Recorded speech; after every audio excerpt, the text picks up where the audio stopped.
Vamos a ver el Armagedón. Apocalipsis 16, desde el verso 13, podemos leer alternadamente hasta el verso 16.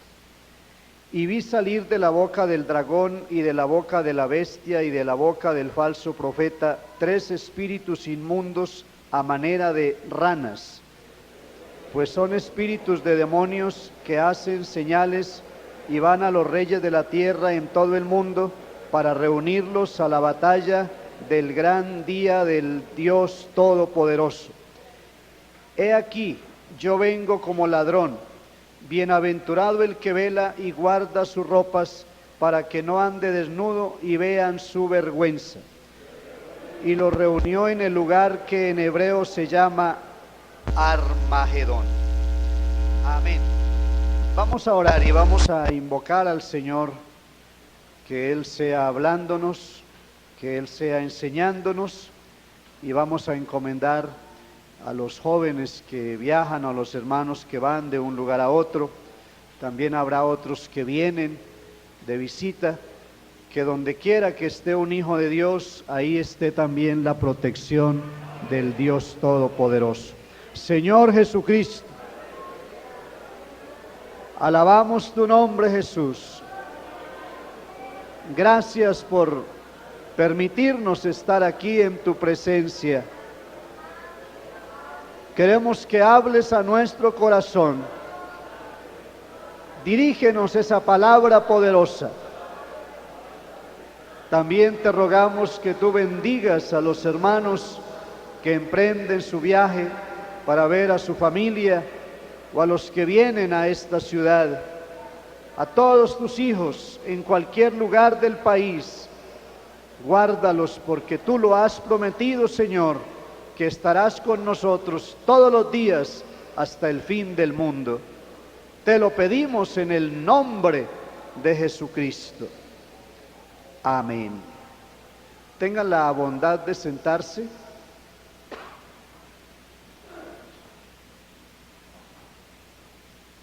Gracias a Dios por permitirnos estar ya en la recta final de este año 2000.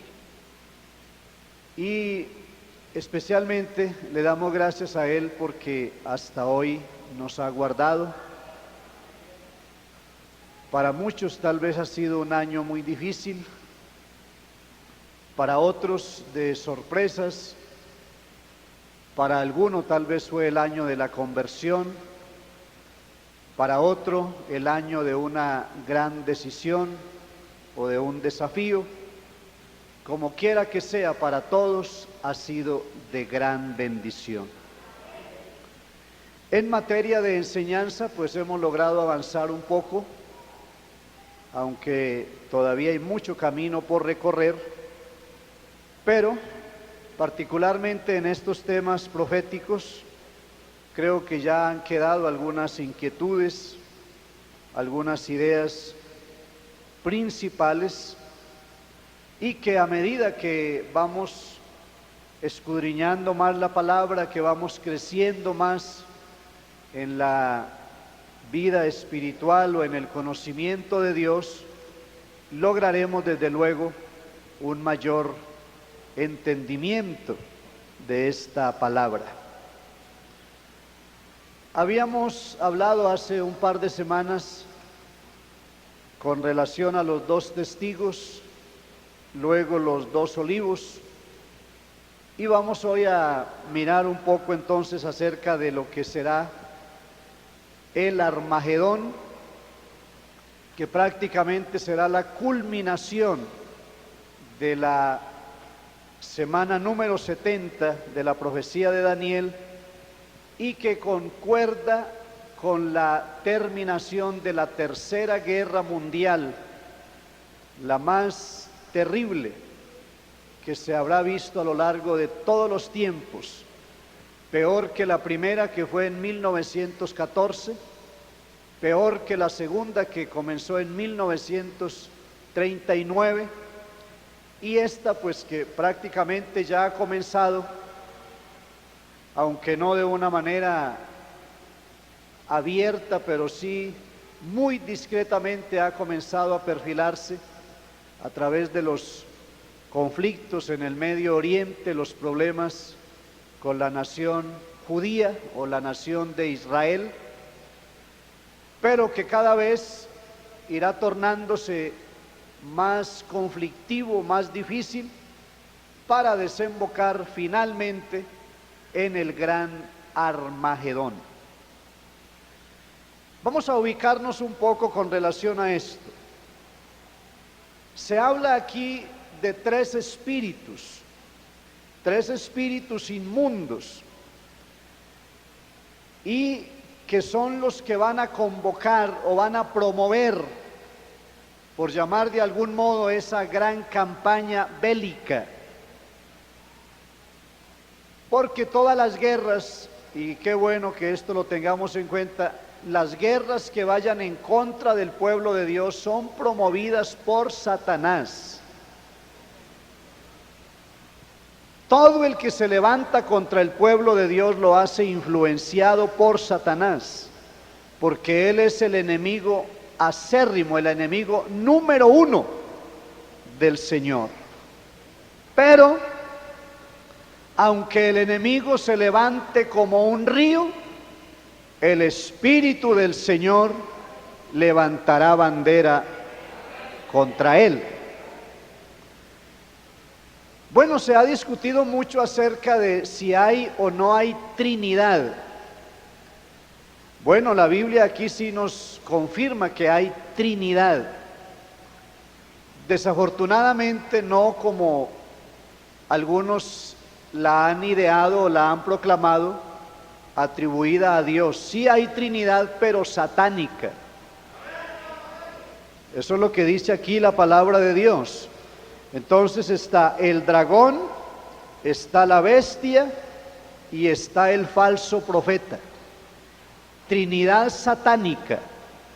Y de cada uno de ellos sale un espíritu inmundo, que son los que van a los reyes de la tierra, los promueven para que se produzca la gran concentración de todas las naciones del mundo y se produzca esa gran batalla que dice aquí, la batalla del día del Dios Todopoderoso,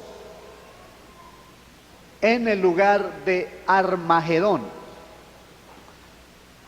Es bueno que entendamos que Armagedón es también un sinónimo de Megido, y Megido es un valle en Palestina, o sea, es un lugar geográfico.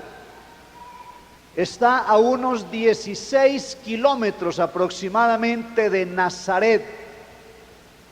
Tiene una ubicación geográfica. En este valle de Megido, llamado aquí de Armagedón, se produjeron en tiempos antiguos grandes batallas, y se pudieran citar algunas de ellas, en su momento vamos a verlo, lo cual en alguna medida nos arroja luz para entender el por qué justamente se va a producir allí este encuentro intercontinental de ejércitos que estarán todos luchando para eliminar, según ellos, de manera definitiva al pueblo de Israel. Pero con el pueblo de Israel sucede lo mismo que sucede con la iglesia. Todo el tiempo Satanás ha querido destruirla y la iglesia está ahí cada vez más grande. De pronto no somos muy versados en historia de la iglesia, pero en lo poco que sabemos tenemos conocimiento que desde el primer siglo hasta la actualidad, de diversas maneras y por distintos ejecutores o autores de persecuciones, la iglesia ha sido asediada, se ha tratado de erradicarla, que no predique, que no viva el evangelio, que no se establezca en tal lugar, en tal ciudad. Pero el Señor dijo: las fuerzas o las puertas del infierno no prevalecerán contra ella. Y resulta que esa palabra de Cristo se ha cumplido a cabalidad. Ahí está la iglesia, y cada vez más numerosa, cada vez más fortalecida, cada vez más extendida.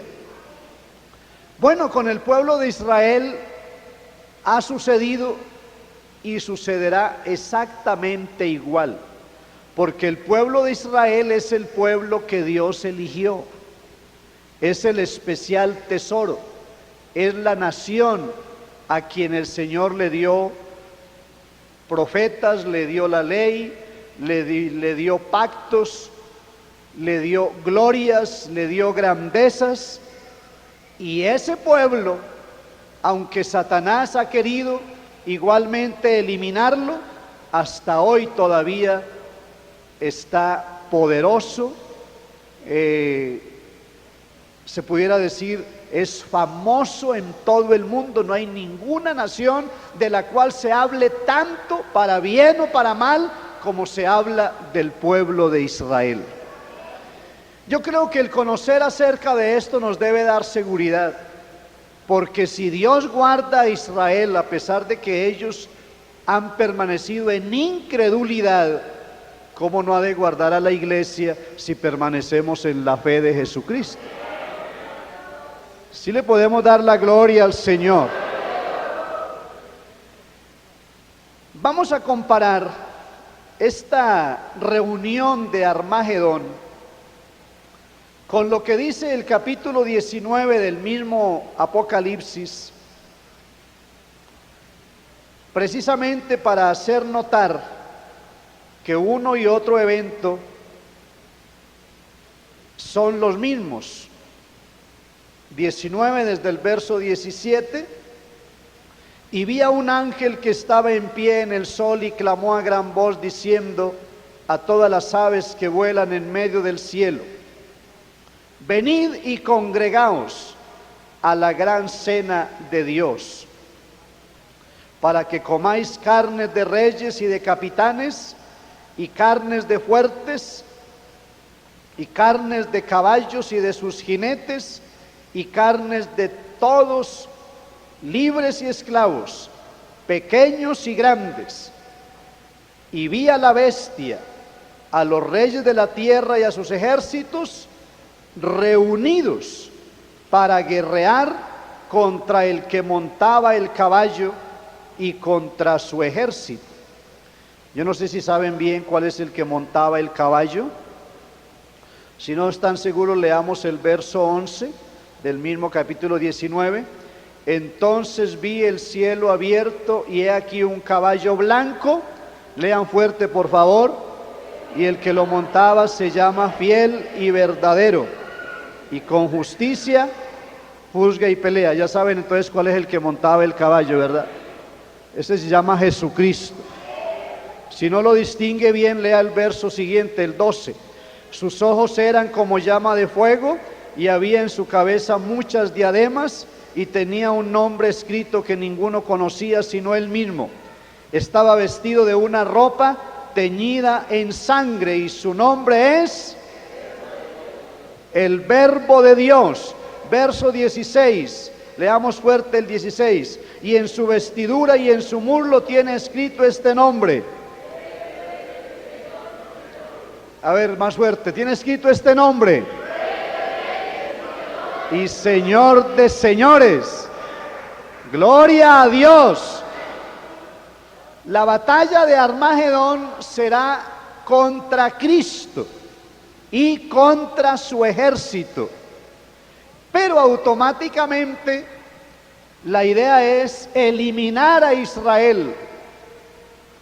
Cuando vimos los dos testigos, entendimos que ellos proclamaron en ese tiempo difícil la palabra, o proclaman la palabra en ese tiempo difícil, dan testimonio,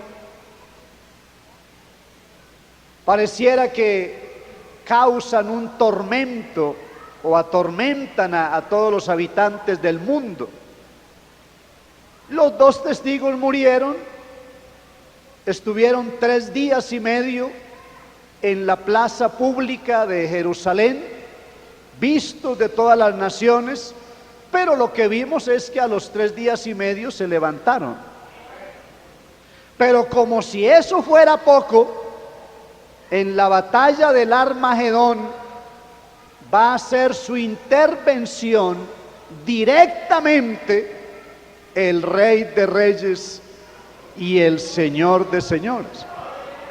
O sea que esa batalla va a ser interesante. A mí me parece interesante una batalla o una pelea donde aparezca alguien que nunca ha sido derrotado. Porque hay batallas donde, bueno, uno no sabe, se ve como muy ágil, buen peleador, buen guerrero, pero no sabemos, no tenemos conocimiento de cómo le irá a ir. Es primera o segunda vez que lo vemos en escena. Pero yo quiero preguntar a la iglesia, ¿verdad que nosotros a Jesucristo lo hemos visto guerrear hace rato? ¿Y verdad que en todas las batallas Él ha salido vencedor? ¿Y en todos los problemas suyos Él ha salido vencedor? ¿Y en todas las dificultades Él lo ha sacado adelante? ¡Gloria a Dios! Hermanos, ese es nuestro Dios. Entonces, cuando Él aparece en escena, la victoria está asegurada. Por eso yo sigo insistiendo, no hay culto pequeño, no hay actividad pequeña, no hay iglesia pequeña, si por ahí está Jesucristo. Porque si Él está, todo se hace grandote, todo es glorioso, todo es significativo. ¡Gloria a Dios! Volviendo sobre el mismo, el pasaje de Apocalipsis 19, nos dice entonces el verso 20, y la bestia fue apresada, y con ella el falso profeta que había hecho delante de ella las señales con las cuales había engañado a los que recibieron la marca de la bestia y habían adorado su imagen. Estos dos fueron lanzados vivos dentro de un lago de fuego que arde con azufre, y los demás fueron muertos con la espada que salía. ¿De dónde salía la espada? Salía de la boca del que montaba el caballo, o sea, de Jesucristo, y todas las aves se saciaron de las carnes de ellos. Yo quiero aclarar aquí, porque aquí se habla de una cena. Entonces de pronto algunos han malinterpretado y están deseando estar en esa cena. No se la recomiendo.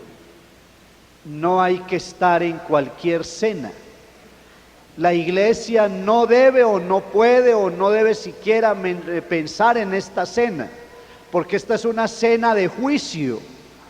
Y nosotros no vamos a estar allá en una cena de juicio. Nosotros vamos a estar en las bodas. Las bodas del Cordero. Esta cena se va a realizar en la tierra. Por eso aquí se habla de reyes y de fuertes y de caballos y de jinetes y aves del cielo que se dan un terrible banquete, porque serán millones y millones de cadáveres sobre la faz de la tierra. Pero mientras eso sucede y hay la cena de la ira, nosotros estamos sentados en otra mesa, en las bodas del Cordero, porque es que hay eventos aquí en la tierra, pero simultáneamente hay eventos en el cielo. Yo creo que al uno mirar esto así, entonces ya no le da tanto miedo leer Apocalipsis, Que hay hermanitos que se ponen con los pelitos parados cuando leen Apocalipsis. Es que, ay, qué miedo, mire, y esas bestias. No, esas bestias van a estar galopando por aquí en su lugar. Pobrecita la gente que no se entregó al Señor. Pobrecitos los que no se arrepintieron, los que no se bautizaron, los que rechazaron la palabra, porque para ellos será todo esto. Pero la iglesia estará con el Señor Jesucristo. Dele un aplauso fuerte al Señor.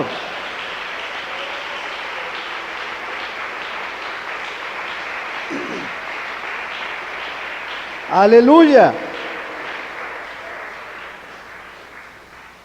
Este dato también quiero que lo tengamos muy en cuenta para eliminar de raíz la idea de que cuando una persona se muere, si es malo se va al infierno, o si es bueno inmediatamente se va al cielo.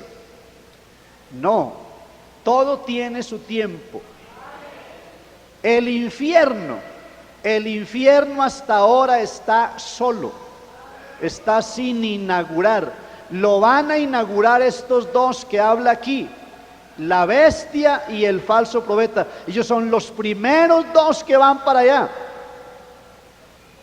Imagínense todo lo que falta todavía entonces para que eso suceda. Pero claro, la religión ha enseñado que los malos se van de una vez al infierno, los buenos de una vez al cielo, y los de tamaño medio se van al purgatorio. Pero no hay zona intermedia. Hay solamente dos caminos: camino ancho y espacioso que lleva a la perdición, y el camino angosto que lleva a la vida eterna. Gloria a Dios. Entonces Jesús dijo: unos van a resucitar para vergüenza y confusión perpetua, y otros para vida eterna. El primero que resucitó de entre los muertos para nunca volverse a morir fue Jesucristo. Y luego dice la Biblia, los que son de Cristo en su venida. Y como todavía no ha venido, entonces todavía no han resucitado los de Cristo. Así que San Pedro, San Pablo, María, Abraham, Isaac, Jacob, todos esos están en el cementerio, en el lugar donde fueron colocados. Sus espíritus están en la mente de Dios, porque el cuerpo, el polvo va al polvo de donde fue tomado, pero el espíritu va a Dios que lo dio. Pero no dice que va al cielo o al infierno, va a Dios. Y Dios tiene un lugar, tiene un archivo donde tiene todos los espíritus. Él es el Padre de los espíritus. Pero cuando se produzca su manifestación, entonces los que son de Cristo resucitarán primero. Y luego nosotros, si estamos vivos, que ojalá que sí, seremos arrebatados para ir juntamente con ellos al encuentro con el Señor en las nubes. Ahora, la bestia y el falso profeta son hechos prisioneros, son arrojados al lago de fuego.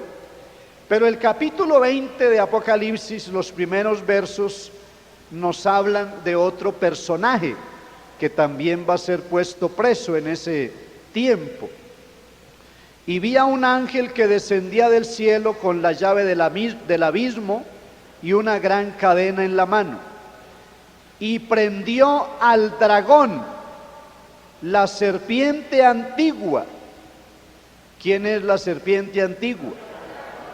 El diablo y Satanás, y lo ató por 1000 años, y lo arrojó al abismo y lo encerró, y puso sus sellos sobre él, para que no engañase más a las naciones, hasta que fuesen cumplidos 1000 años, y después de esto debe ser desatado por un poco de tiempo.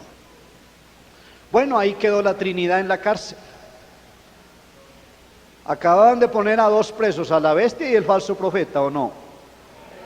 Y ahora meten preso al dragón.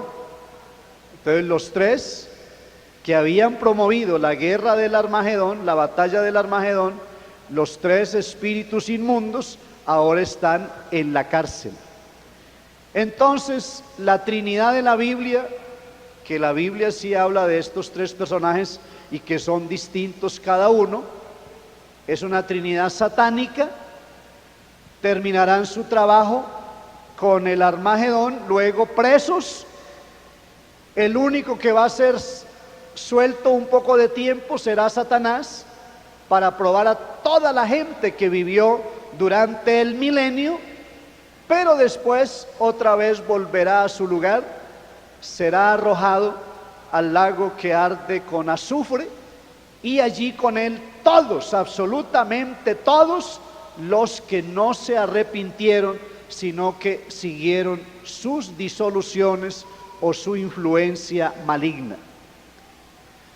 Así que nosotros estamos más que nunca convencidos que tenemos al único y solo Dios verdadero, porque en el trono sí se ve solamente uno, pero aquí en la cárcel del infierno se ve tres. Las cosas están invertidas. Los que van a esperar ver a tres en el cielo, los van a ver pero en otra parte. Qué triste realidad. Pero la palabra de Dios nos muestra que Jesucristo es el mismo ayer y hoy por los siglos. Y vi el trono, y en el trono uno sentado, y delante de él los ancianos arrojaron sus coronas, lo adoraron por los siglos de los siglos, porque tú creaste los cielos, porque tú nos redimiste, porque tú nos has hecho reyes y sacerdotes para Dios y para su reino. Gloria a Dios. Bien, volviendo más en detalle sobre esto, decíamos que la ubicación del Armagedón, o el valle de la decisión, el valle de la batalla, también se llama el valle de la asamblea, está cerca al río Jordán, a unos 16 kilómetros de Nazaret. Allí ocurrieron algunas cosas interesantes. Yo no voy a leer los pasajes para no alargar, pero sí para que nos ubiquemos un poco. Ustedes recordarán en una ocasión en que Débora juzgó a Israel, que se sentaba debajo de un árbol y allí acudía el pueblo para oír el consejo. Era la época de los jueces. Si usted lee los capítulos 4 y 5, que precisamente también narra allí la derrota de los cananeos, aparece la muerte de Sísara, un personaje malvado que lo matan enterrándole una estaca por las sienes. ¿Sí recuerdan algo sobre eso, verdad? Bueno, ese valle es el mismo. En ese mismo lugar donde ocurrió la derrota de los cananeos, donde Débora juzgó a Israel, en ese mismo lugar se produjo la derrota de los madianitas. A ver si alguien recuerda cuando Gedeón fue comisionado por Dios. Primero tenía 32,000 en el ejército. Hubo una selección porque dijo: el que sea medroso y pusilánime vuelva hacia su casa y no apoque el corazón de sus hermanos. Y se regresaron 22,000, lo que da a entender que hay bastante flojo, ¿no? Luego esos 10,000 que quedaron los llevó a tomar agua al río, y de esos seleccionó solamente 300. A esos 300 les encomendó que tomaran bocinas, que tomaran cántaros, que tomaran una tea o un mechón encendido y que se fueran a un lugar determinado, que lo siguieran a él. Y con esos 300 hombres se produjo la derrota de los madianitas, porque el Señor les dio la victoria. Entonces eso es en Jueces capítulo 7, los que están tomando las referencias. También eso ocurrió en el mismo valle. O sea, ese valle es valle de juicio, valle de batallas, valle de guerra. Pues entonces el Señor, a través del tiempo, ha ido preparando las cosas, porque allá será la batalla final de el Armagedón. Otra referencia: en ese valle murió el rey Saúl, que fue el primer rey de Israel. Allí murió en una situación pues prácticamente de derrota. Había estado muy mal con Dios, había estado persiguiendo a David, quería matar a David, pero finalmente él murió. Había perdido la unción, había consultado a una adivina, se había rebelado, había desobedecido a Dios. También en ese mismo valle murió Josías, otro personaje interesante en la historia de Israel. Así, a grandes renglones les puedo decir cuáles ejércitos han combatido en ese valle: los cananeos, los madianitas, los egipcios, los judíos, los gentiles en tiempos modernos, los cruzados en la época de los cruzados cristianos, los persas, los drusos, los turcos y los árabes. Han tenido alguna confrontación, alguna pelea, algún encuentro terrible en ese valle de Armagedón. Resulta que nosotros de pronto no somos muy aficionados a noticias, o si las oímos les prestamos poca importancia. Oímos hablar de Israel o de los árabes o de los palestinos en general, y decimos: no, apague eso, a eso tan cansón esa noticia. Si conociéramos las profecías, si estuviéramos entendidos o empapados de todas estas situaciones, esas noticias para nosotros serían importantes, y no solamente importantes, serían comprensibles. Pero mire, tenemos la Biblia, tenemos los predicadores, tenemos las profecías, y parece que en alguna medida todavía no estamos muy ubicados. Ay, sí, hermano, dice que el mundo se va a acabar. Hermano, esto está muy grave, yo no sé esto en qué irá a parar. Nosotros sí sabemos esto en qué va a parar. ¿No dice la Biblia que nosotros andamos de día? Claro, el que tiene a Cristo anda de día. Pero lo que no nos deja es la pereza, hermanos. Es la flojera, la falta de interés por escudriñar la palabra. Por eso el Señor le dijo a los judíos: ¿conocéis cuándo va a llover? Sabéis cuándo va a venir el buen tiempo, pero desconocéis el día de tu visitación. Así que hoy en la noticia le dicen si va a ser frío, si va a ser calor, si va a haber vientos. Todo eso se lo pronostica la radio. Pero qué bueno que nosotros pudiéramos estar ubicados en el reloj de la profecía de Dios. ¡Gloria a Dios! Y cuando haya esa noticia: ah, sí, hermano, vea lo que pasa, o sí, señorita, sí, caballero, vea. Lo que pasa es que Israel va a ser atacado por todas las naciones, va a haber una gran batalla que se llamará la batalla del Armagedón. En ese tiempo nosotros estaremos con Cristo en las nubes, y si usted no se arrepiente va a estar aquí en la gran batalla. Ya le dimos el mensaje. ¿No es capaz de explicar eso? ¿No me dicen amén? Pues les va a tocar aprenderlo, porque, hermanos, esto que dice la palabra de Dios se cumplirá tal y cual. Dice: a nosotros no nos gusta que se cumpla, sino ¿qué cosas?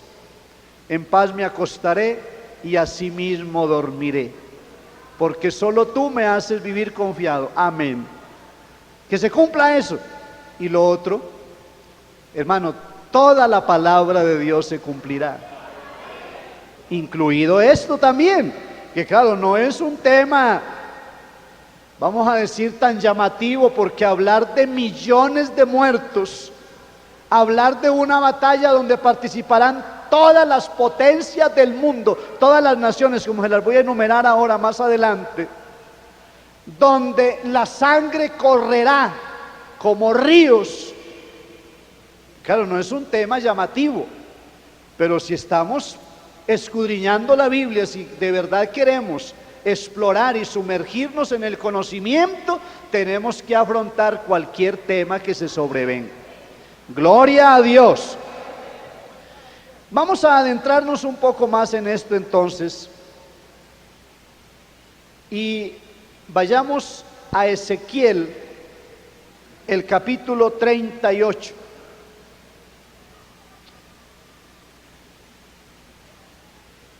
Sucede que Ezequiel, capítulos 38 y 39, describen con lujo de detalles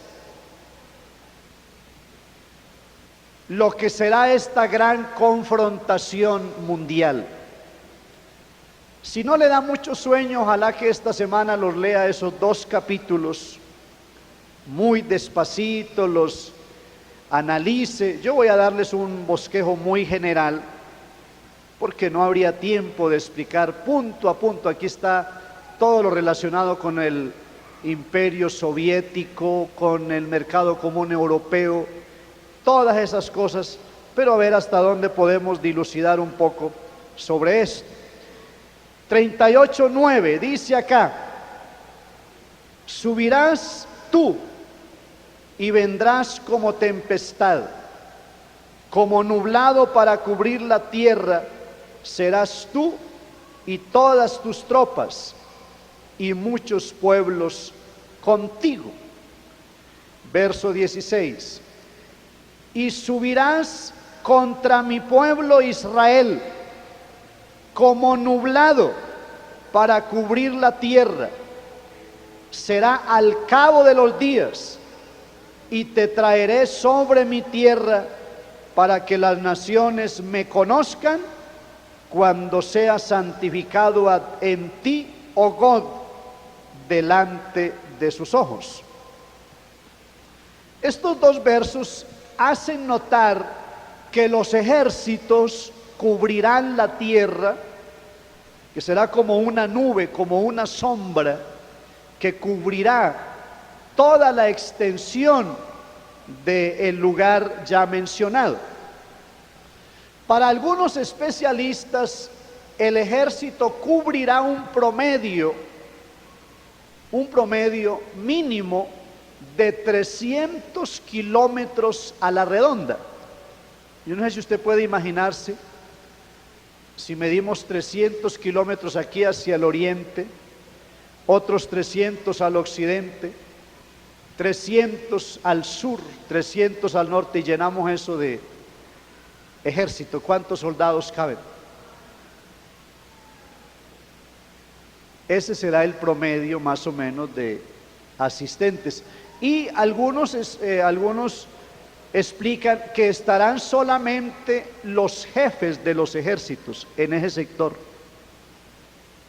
Porque imagínense que todas las naciones van a participar en la gran batalla de Armagedón. Ahora, antes de detallar un poco más, yo quiero hacerles notar 2 cositas. Como tienen la Biblia ahí en la mano, ¿de qué habla el capítulo 37 de Ezequiel? El Valle de los Huesos Secos. Ese tema del Valle de los Huesos Secos, que ya lo vimos con antelación, preparatorio a todo esto, nos habla de qué cosa en general. ¿A qué se refiere Ezequiel 37? Habla de la restauración, escuche bien, la restauración del pueblo de Israel. Esa restauración se va a producir en la semana 70, en el tiempo en que estará reinando el anticristo. Pero pasando al capítulo 40, pase 2 hojas solamente, ¿qué aparece ahí? Lea solamente el título para que no se... Ese templo, les decía en una clase anterior, va a funcionar ¿en qué tiempo? Eso lo vimos hace apenas un par de semanas. Ese templo será el que fabricarán los judíos y que estará disponible para que en él se siente el anticristo y se haga pasar por Dios. Será el templo de la restauración. Entonces es fácil entender. Si el capítulo 37 es el contexto que habla de la restauración o recogimiento de Israel, el 38 y el 39 es la descripción de Armagedón en toda su fuerza, y el 40 es la visión del templo. Quiere decir lo siguiente: Dios congrega a Israel, lo saca de todas las naciones del mundo, pero una vez que Israel está en su tierra, entonces todas las naciones del mundo lo atacan, porque quieren eliminarlo. Pero como no pueden eliminarlo porque interviene el que está montado en el caballo, cuyo nombre es el Verbo de Dios. ¿Sí les gusta eso? Y que se llama Rey de Reyes y Señor de Señores. Y el anticristo estará liderando esa batalla en contra de Cristo, porque anticristo quiere decir en contra de Cristo. ¿O qué es anticristo? Que está en contra. Los espíritus inmundos habrán difundido la noticia a lo largo y ancho del mundo, y creo que los que le dan el nombre de campaña al Armagedón tienen mucha razón, porque será un despliegue noticioso en todo el mundo. Todas las emisoras, todos los canales de televisión, todos los periódicos solamente hablarán de la guerra. Ya los testigos habrán sido resucitados, y dice que el Señor les dijo: suban acá, y ellos estarán con el Señor, porque si pudo arrebatar la iglesia, no va a arrebatar a dos más. Yo les explicaba, pues como Dios es soberano, y si Él quiere arrebatar uno o dos más o tres más, eso es asunto de Él, porque Él es el dueño de todo, ¿o no? O usted se va a poner celoso cuando estemos allá en las bodas del Cordero y entonces diga a alguien: que pasen los dos testigos, los que estaban trabajando allá en la gran tribulación. Entonces usted se pone celoso. Ahí trajeron otros dos, no me va a alcanzar. Hay suficiente para todos. Si aquí llegaran ahora 100 personas más a este culto pidiendo perdón y misericordia, ¿alcanzará para ellos? ¿Y usted se molesta por eso entonces? Nos alegramos.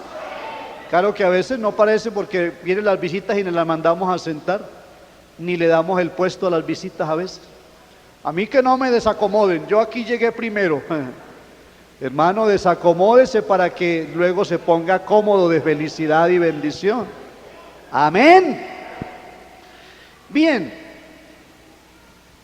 aquí aparece, es decir, de una manera gráfica, y esto tiene su razón de ser en el orden escritural, que antes del Armagedón Israel es restaurado y viene a su tierra. En el Armagedón Israel se convierte, y después del Armagedón aparece el templo restaurado, porque entonces comenzará la era milenial. Los promotores del Armagedón, la bestia, el falso profeta y el dragón, estarán presos, y comenzará el milenio. El Señor descenderá del cielo. Va a descender. ¿Con quiénes es que desciende el Señor? Con la iglesia, con sus santos. Amén. Y entonces reinaremos con Él. ¿Cuánto tiempo vamos a reinar con Él en la tierra? 1000 años. Y no se preocupe porque se vaya a poner viejo, vamos a tener un cuerpo glorificado. Porque ya un hermano me dijo: ay hermano, y tanto tiempo. ¿Ya qué problema? Si hemos aguantado casi 100 con este cuerpo que le da reumatiz y le da de todo, que nos alienta. No, y esa es la salvación también, porque al paso que vamos nos estamos como torciendo mucho, ¿cierto? Pero Él es bueno. ¡Aleluya! A ver, veamos otros detallitos acá, porque todo esto nos va ubicando un poco. Capítulo 39 de Ezequiel y el verso 9. Y los moradores de las ciudades de Israel saldrán y encenderán y quemarán armas, escudos, paveses, arcos y saetas, dardos de mano y lanzas, y los quemarán en el fuego por 7 años. Resulta que en este tiempo el pueblo de Israel entenderá que no es con ejército, ni es con espada, sino con mi espíritu, la gloria de Dios y la liberación de parte de Dios. Aleluya. Ahora, esto es bueno observarlo. No solamente van a quemar las armas, van a limpiar la tierra de todos los cadáveres, que por cierto será un trabajo muy extenuante, será difícil. A ver, veamos el verso 12. Y la casa de Israel los estará enterrando por 7 meses para limpiar la tierra. Ezequiel 39, 12. Verso 13. Los enterrará todo el pueblo de la tierra, y será para ellos célebre el día en que yo sea glorificado, dice Jehová el Señor. Y tomarán hombres a jornal, que vayan por el país con los que viajen, para enterrar a los que queden sobre la faz de la tierra, a fin de limpiarla. Al cabo de 7 meses harán el reconocimiento, y pasarán los que irán por el país, y el que vea los huesos de algún hombre pondrá junto a ellos una señal, hasta que los entierren los sepultureros en el valle de Amón-Gad. A ver, aquí dice que van a buscar jornaleros para que ayuden en ese trabajo. Si usted, hermano, está desempleado, pues yo no le recomendaría ese tiempo para emplearse. Será tal la cantidad de muertos que habrá que hacer contratos especiales, y tardará 7 meses. ¿Usted se imagina 7 meses solamente enterrando gente? Impresionante. Pero vuelvo a insistir, todo eso ocurrirá en un tiempo en que el mundo estará atravesando la gran tribulación, el reino de la muerte, el reino del terror, el reino de la sangre, el reino de la desesperación. A eso se refirió Jesús cuando dijo que entonces habrá terremotos y hambres y pestes en diferentes lugares de la tierra, hablando del principio de dolores. O sea, todo lo que está pasando ahora es principio de dolores, pero ese será el parto final. Ya será lo máximo en el día de la ira de Dios. Desde luego, será aquí entonces cuando será la cena esta de que hablábamos en Apocalipsis, y quiero que veamos el paralelo aquí en Ezequiel 39. Mire que está exactamente lo mismo que dice en Apocalipsis 39, 17 de Ezequiel. Y tú, hijo de hombre, así ha dicho Jehová el Señor, di a las aves de toda especie y a toda fiera del campo, juntaos y venid, reuníos de todas partes a mi víctima que sacrifico para vosotros, un sacrificio grande sobre los montes de Israel, y comeréis carne y beberéis sangre, comeréis carne de fuertes y beberéis sangre de príncipes de la tierra, de carneros, de corderos, de machos cabríos, de bueyes y de toros, engordados todos en Basán. Comeréis grosura hasta saciaros y beberéis hasta embriagaros de sangre de las víctimas que para vosotros sacrifiqué. Y os saciaréis sobre mi mesa de caballos y de jinetes fuertes y de todos los hombres de guerra, dice Jehová el Señor. Esto concuerda con lo que vimos en Apocalipsis 19, para hacer entender lo que será ese día terrible de juicio, de desesperación, de lloro, de lamento sobre todas las naciones del mundo. Ahora quiero que notemos aquí algo muy lindo en el verso 22. Y de aquel día en adelante, a ver si podemos leerlo en voz alta y le vamos a tomar el sabor acá un poco mejor. Y de aquel día en adelante sabrá la casa de Israel. ¿Qué es lo que sabrá la casa de Israel, por favor?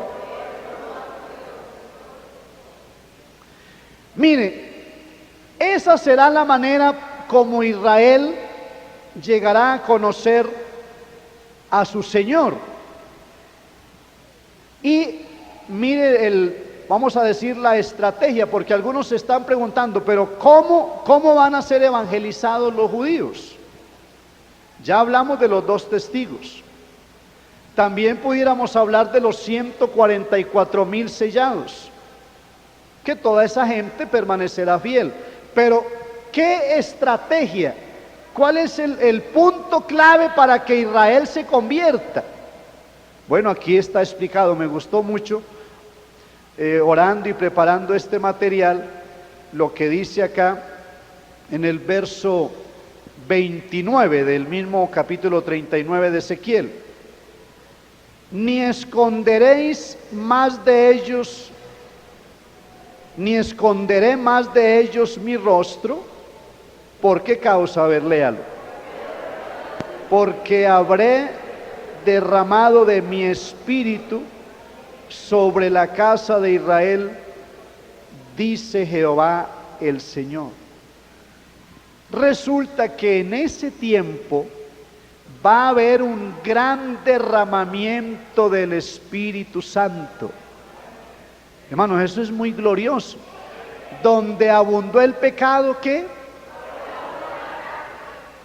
¿Cómo es posible que después de limpiar la tierra, cuando hay millones de muertos, cuando hay una terrible batalla, cuando hay blasfemia, cuando el enemigo se ha enseñoreado, cuando la bestia, el falso profeta, el dragón han enfilado todas sus armas en contra de Israel? Y aquí dice el Señor: derramaré de mi espíritu sobre ellos. Hermanos, yo estoy pensando, en alguna medida también esto ha sucedido, cuando un creyente es bien perseguido, asediado, insultado, molestado, y él en su desesperación busca y busca y busca más a Dios, el Señor lo llena con el Espíritu Santo. ¿Sabe por qué? Porque el Espíritu Santo es el consolador. Y entonces necesitamos consuelo. ¿Qué es lo que necesita Israel en ese tiempo? El consuelo de Dios. Aleluya. Él le dijo una vez: yo soy vuestro consolador. Hermanos, si usted está pasando por aflicciones, problemas difíciles, tentaciones, sentencias críticas, dificultades mil, yo le recomiendo que busque ser lleno del Espíritu Santo. Hermano, uno lleno del Espíritu Santo no le importa nada lo que suceda, porque está con ese gozo inefable en el corazón, tiene una convicción, una seguridad. Y les cuento, todavía el que bautiza con Espíritu Santo está por ahí. Dele un aplauso fuerte al Señor Jesucristo.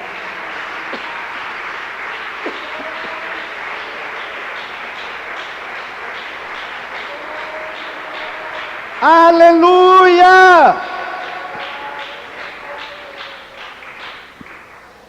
Vamos a ir a Zacarías, el capítulo 12, y entonces este panorama se nos va ampliando.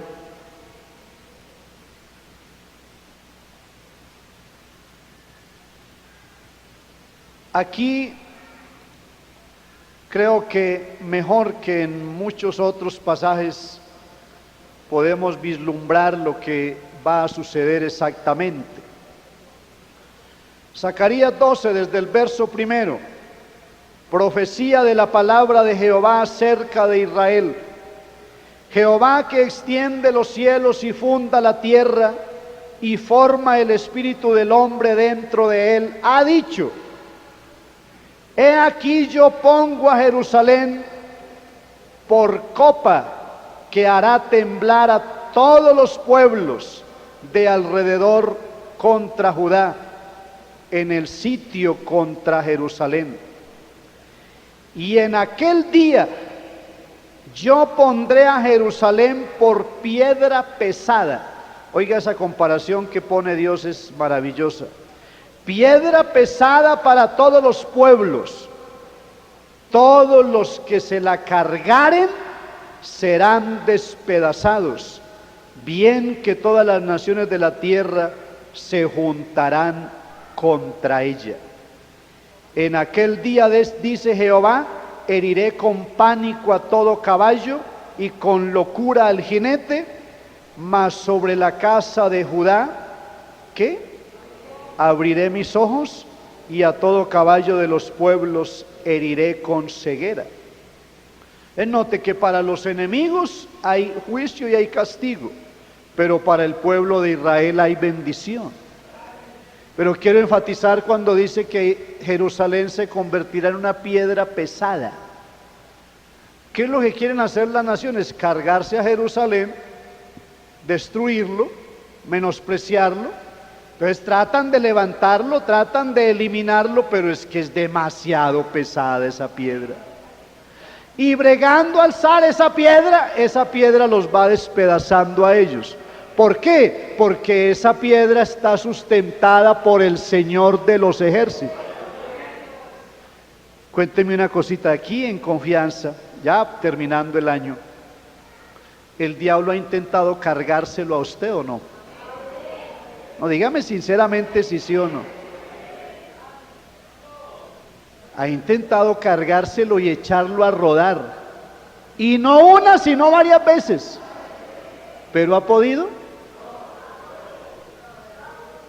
Claro, algunos es que de verdad sí están pasaditos de kilos. Yo creo que... Pero hermanos, así no sea tanto la cuestión física. Hermanos, así fuera pese como una pluma. Así usted pese nomás 20 kilos, por decir nomás los huesos y la piel. A ver, preguntémosle a un doctor aquí cuánto pesan los huesos de una persona y la piel solamente. Ah, bueno, estábamos en el espíritu. No, estábamos en los huesos. Así no sea sino los meros huesos. Si esa persona es fiel, el diablo no puede con ella. No puede, porque nosotros somos piedra pesada. Dele un aplauso al Señor Jesucristo.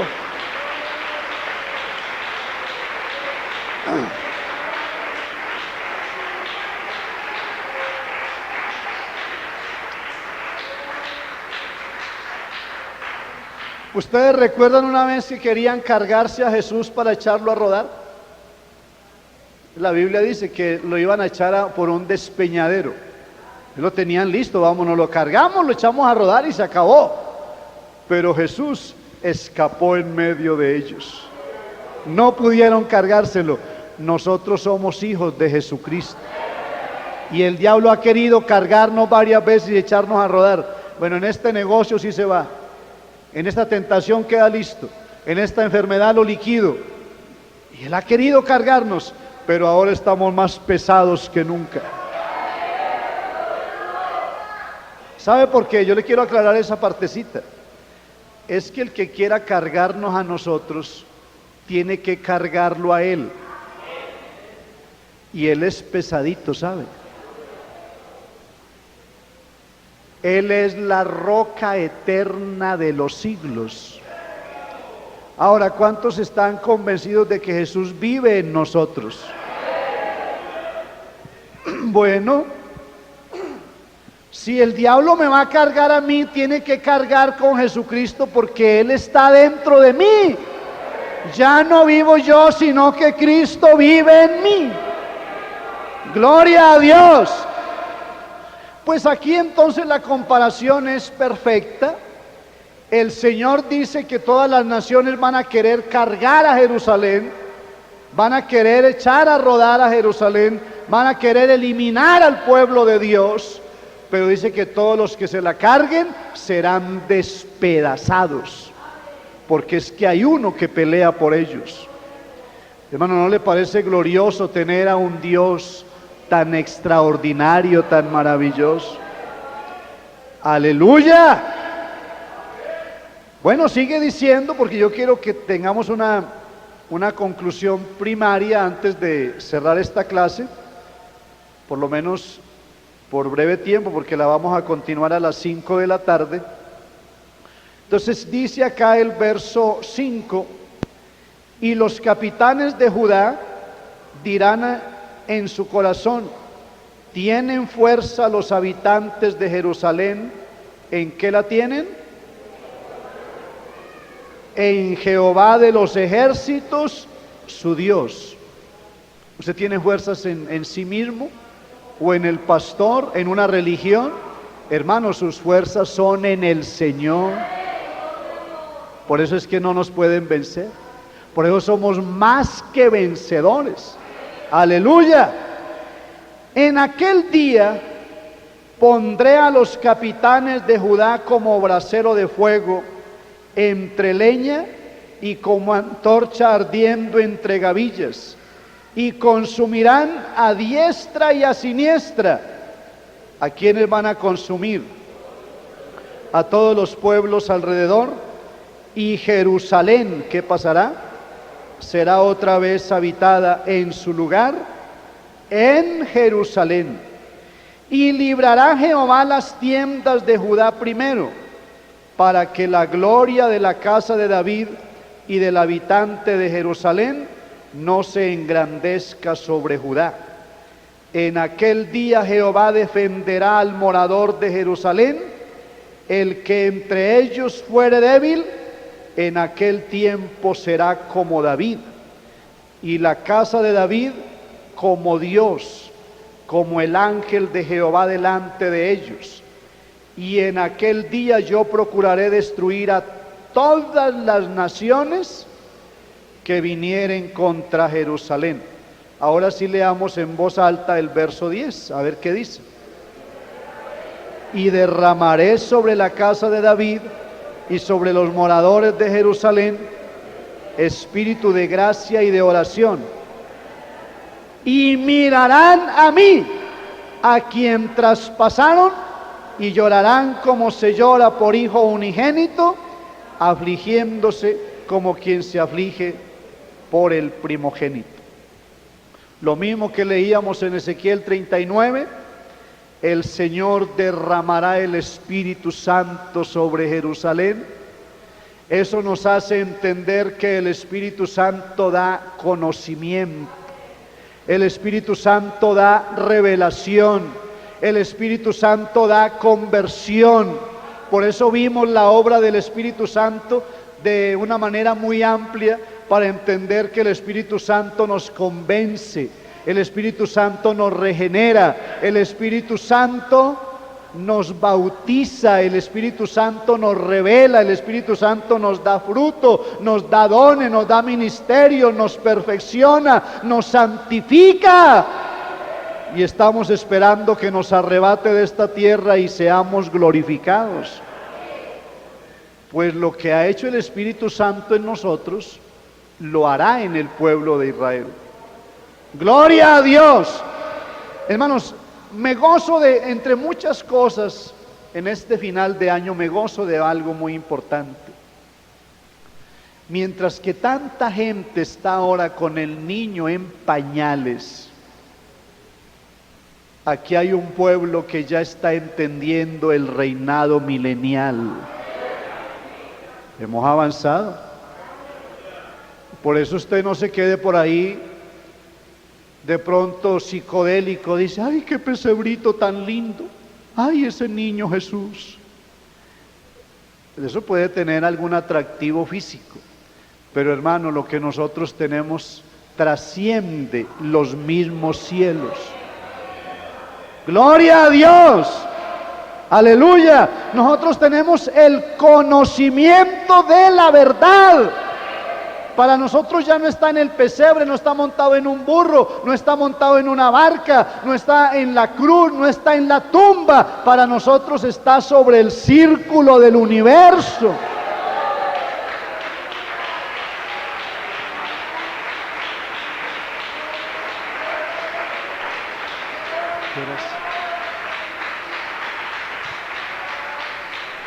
¡Aleluya!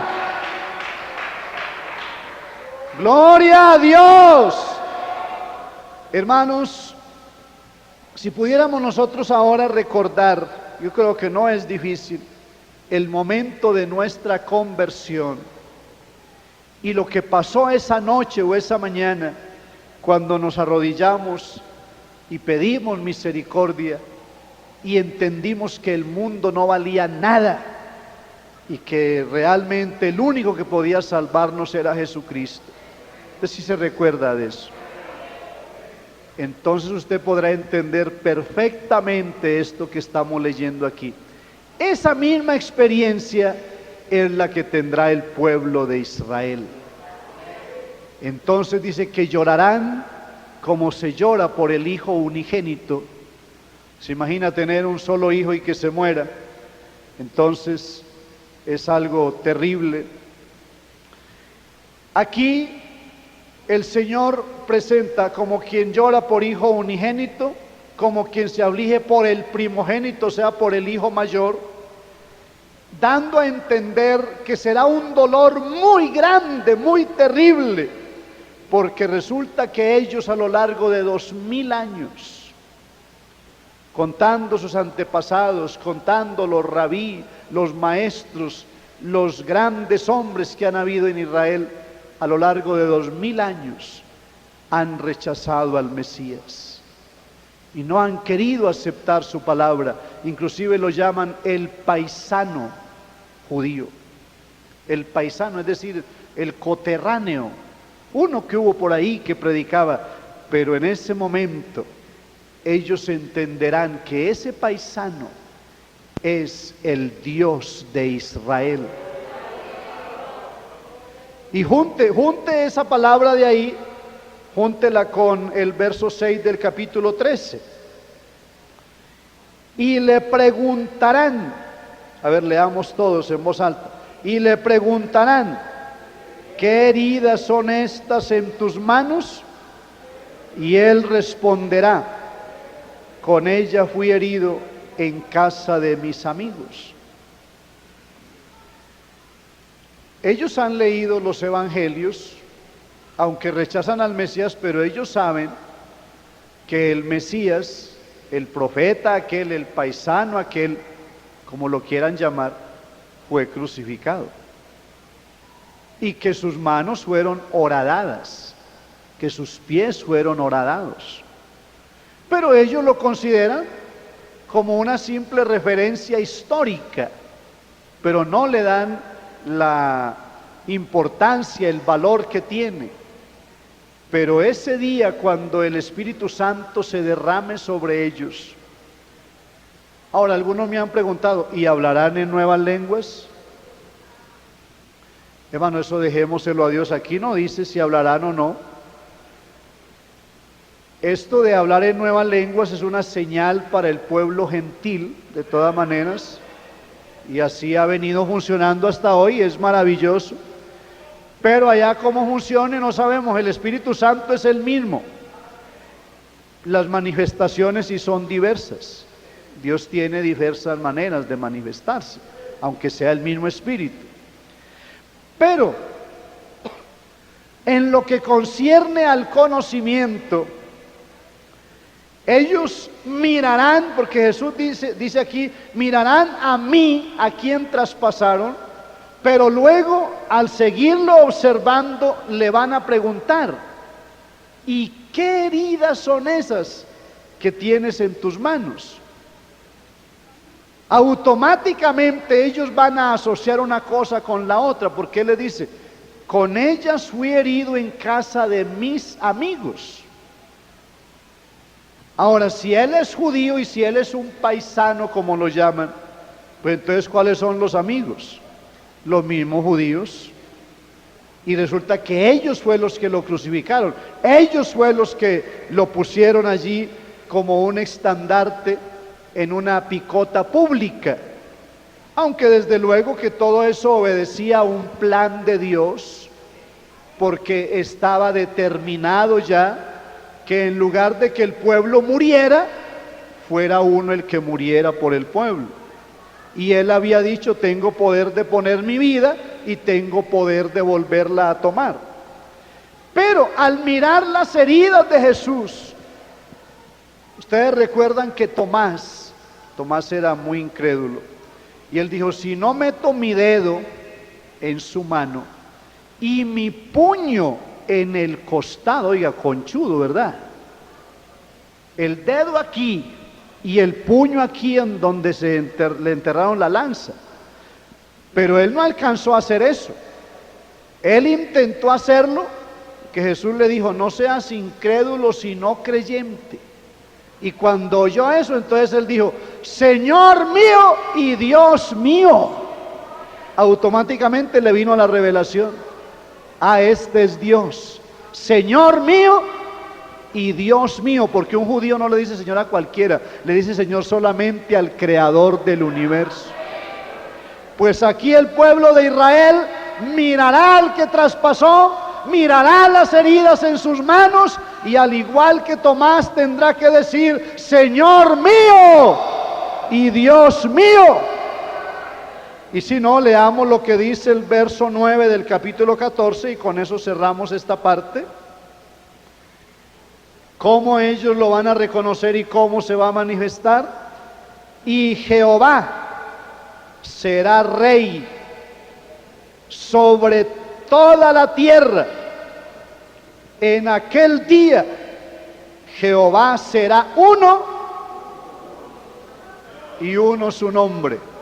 Uno para la iglesia, uno para el pueblo judío, uno para el mundo. Jehová, el Dios que hizo los cielos y la tierra, que nosotros conocemos por su nombre propio, Jesucristo, el gran Dios y Salvador, Rey sobre todas las naciones, el anticristo derrotado, la bestia derrotada, el falso profeta derrotado, todos en la cárcel, Israel convertido y el nombre del Señor glorificado por los siglos de los siglos. Gloria a Dios.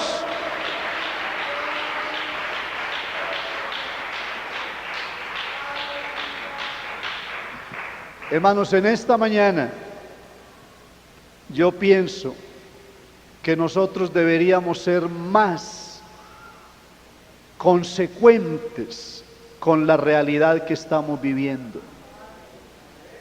Hermanos, nosotros conocemos algo muy grandioso que el mundo no conoce.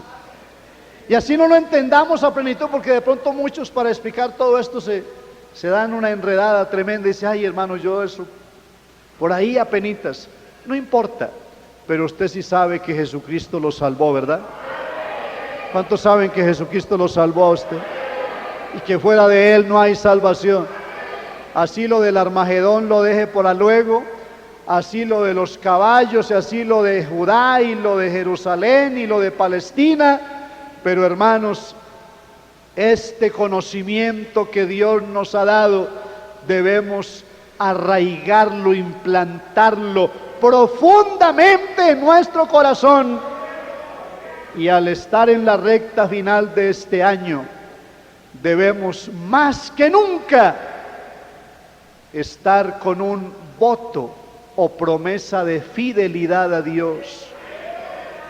Yo no sé usted cómo va a terminar este año, si con poca fuerza, con mucha fuerza espiritual, poco conocimiento, mucho conocimiento.